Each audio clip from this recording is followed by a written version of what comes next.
see we're surrounded in fencing, and we've got hard hats on. So what exactly is happening here right now? Well, it's being renovated.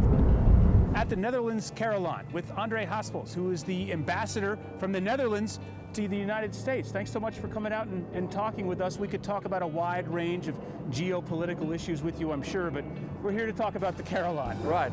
Can you tell me about the significance of it for the United States? Yeah.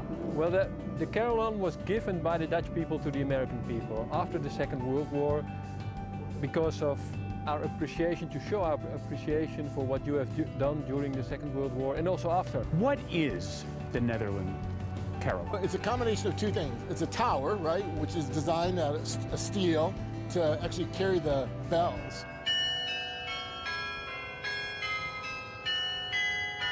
It's a musical instrument that you actually play from a room that's about 2/3 of the way up. And think of a piano, but it doesn't really look like a piano.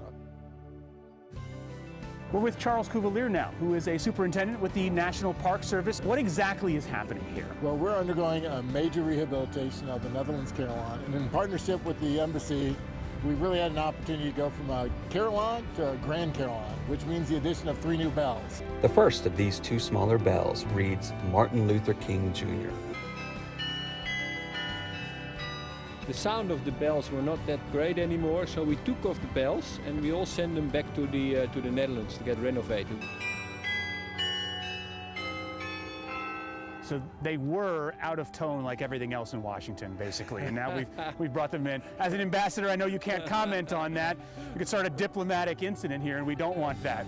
So you said that they sound great, and now, listen, not only has the Netherlands gifted this to the United States, the bells in this beautiful tower, but you've gifted us one of the best views in all of Washington. Yeah. What is it like to be up there looking out over the city? Oh, it's wonderful. I mean, you look over the city, but of course you look mainly over, the mall with the Lincoln, the monument and the Capitol on the background. So if you have the opportunity to go up there, it's beautiful. And really embodies what we as a nation feel is important in monuments, memorialization, and really storytelling of our past to honor the past, present, and future. Is the ambassador and his people hovering over you guys, watching you work, and you missed a tile over there? How does this cooperative effort work? Well, it's been phenomenal, actually. So all the Netherlands took care of the bells in their entirety. What do you want the people of Washington to know the most about the Carillon? This is for an older generation. My parents lived in the war. They were small children. My grandparents raised them during very difficult circumstances. That is not known anymore to the current generation, the present generation. So we need symbols to show that. So if people come here, also the younger generation, I want them to be aware not only of our gratefulness, but also of our strong cooperation. So this is the part of the show where Reese and I get to talk about the story and talk about how wonderful it was, but I don't have anyone to... Ross, come in here. Ross is our floor assistant.